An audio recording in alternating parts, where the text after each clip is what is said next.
Goeiedag, ek is Karla Skutte, 'n projekbestuur en operasionele bestuurdosent by Akademia. Ek deel graag agtergrond van myself met julle. Ek het 'n BCom graad in voorsieningskettingbestuur, 'n BCom honeurs in ondernemingsbestuur en ook 'n meestersgraad in voorsieningskettingbestuur verwerf. Ek gebruik vandag graag die geleentheid om hoop te skep in die onbekende situasie waarin ons onsself bevind. Ek is seker, jy kan met my saamstem dat nie ek of jy eintlik 'n benul gehad het van die omvang van die coronavirus-pandemie nie, totdat ons dit aangesig tot aangesig in die oë gestaar het nie. Daar was van ons verwag om op ons voete te dink en uit ons gemaksone te tree, om steeds produktief voortaan te gaan met werk, het sy dit op professionele gebied of in die klaskamer. Maar ek wil vandag vir jou sê, jou poging om uit jou gemaksone te tree is voordelig. Dit is soms moeilik, soms baie moeilik, maar dit is juis in hierdie tyd wat ons leer om te swem sonder ons reddingsboeie. Liewe vriende, ek vertel julle graag van my ervaring as dosent tydens hierdie tyd. Die toekoms het vir ons in 'n oogwink aangebreek en ons moes op effektiewe maniere voortgaan met klas.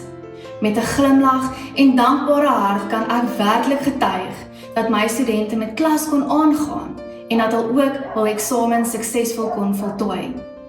Ek haal graag een van my kollegas se sê dinge aan haar studente aan. By Akademia streef ons daarna om 'n reisgenoot te wees vir studente. 'n Reis om hul kwalifikasies suksesvol te voltooi. Laastens wil ek afsluit met 'n gedagte.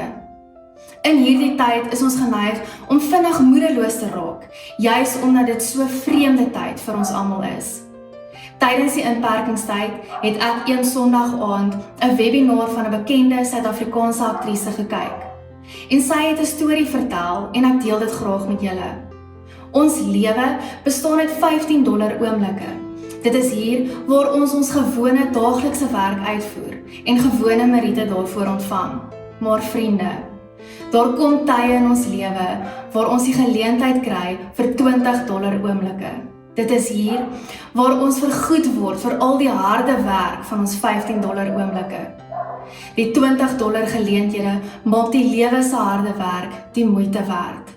Liewe kykers, ek moedig jou aan om moedig te bly en hard te werk aan jou $15 oomblik.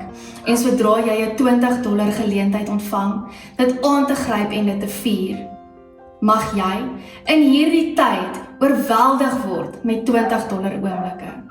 Gaan loer gerus op Akademia se sosiale media platforms vir stories wat hoop skep vir my en jou.